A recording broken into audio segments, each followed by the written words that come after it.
guys, it's your girl, You Are Worthy, coming to you from my favorite place, my car, trying to talk to you guys about this week's episode.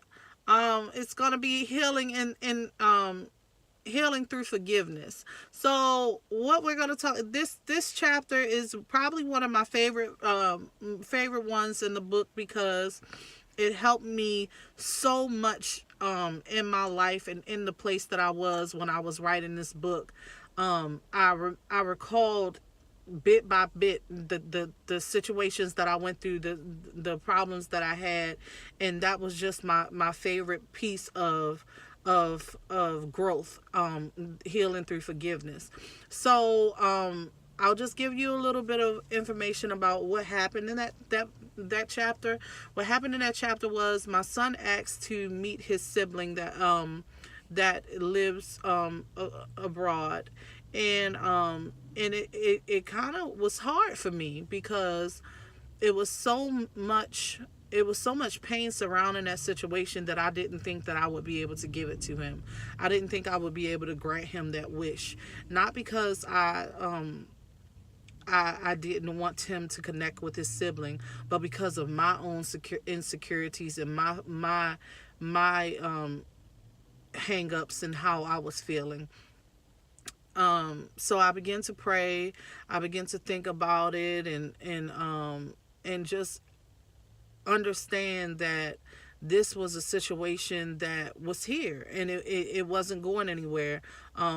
He'll have his sister for the rest of his life, for the rest of her life, and who was I to impede that meeting, that bond, that friendship between the two of them?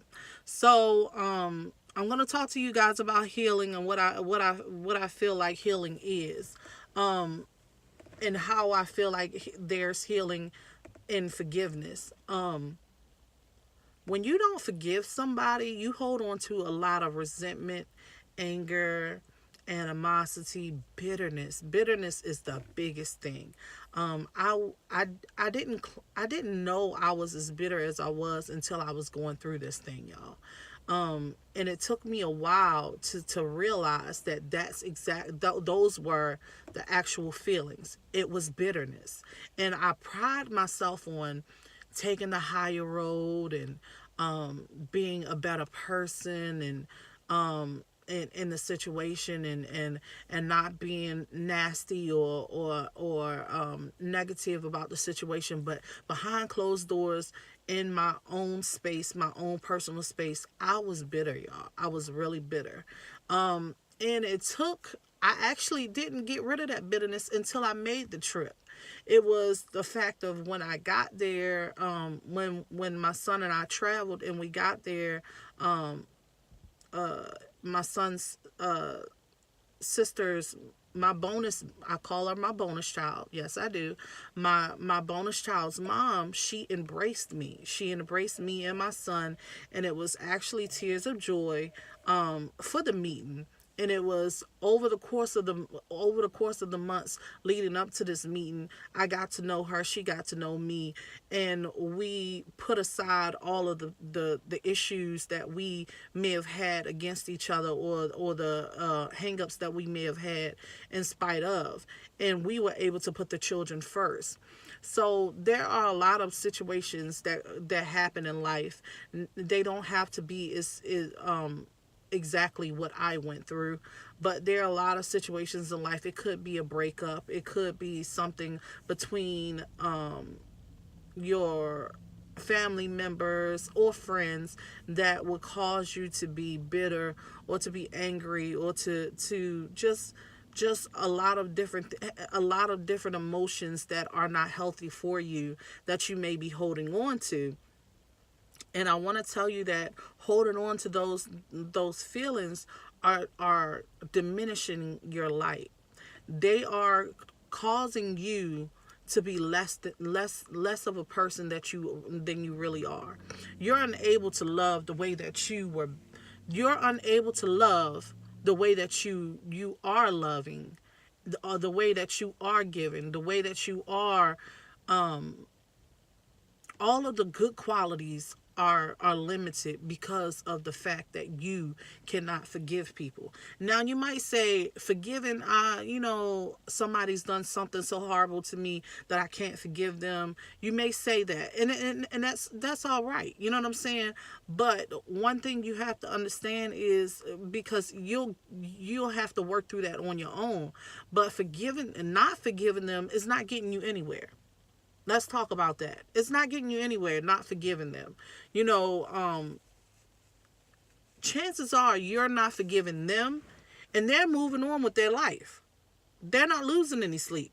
They're not losing any sleep over the situation that happened. They're not losing any sleep that you're not talking to them. They're not losing any sleep that, you're moved on, or you're not moving on. You're holding on to this pain, to these problems that the person who caused these problems, who caused this pain, is not paying you any mind. And what is that doing for your life? What is that doing for your growth? What is that doing for your peace? So you have to look in your heart and figure out what's more important to you. Holding on to that pain, holding on to that bitterness, holding on to that to those wrongs that may have happened years ago, months ago. Holding on to all of that, life is too short, for it to hold you back. So how about trying to forgive? How about trying to see past your hurt, your pain, your bitterness? Because I promise you, when you begin to let go, that's when the healing starts. When you begin to forgive, that's when the healing starts.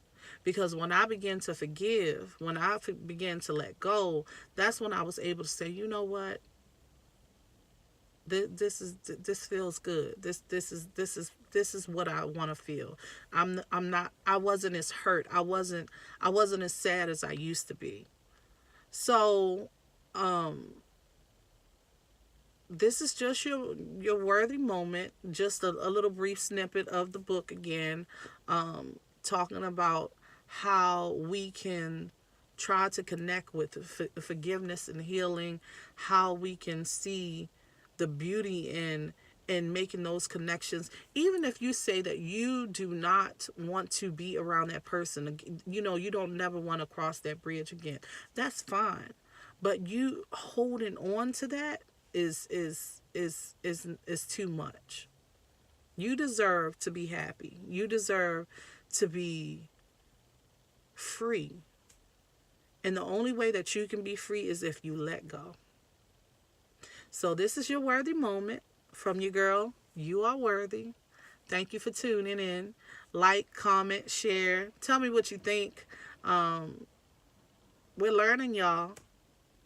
Remember, you may be bruised, but never broken.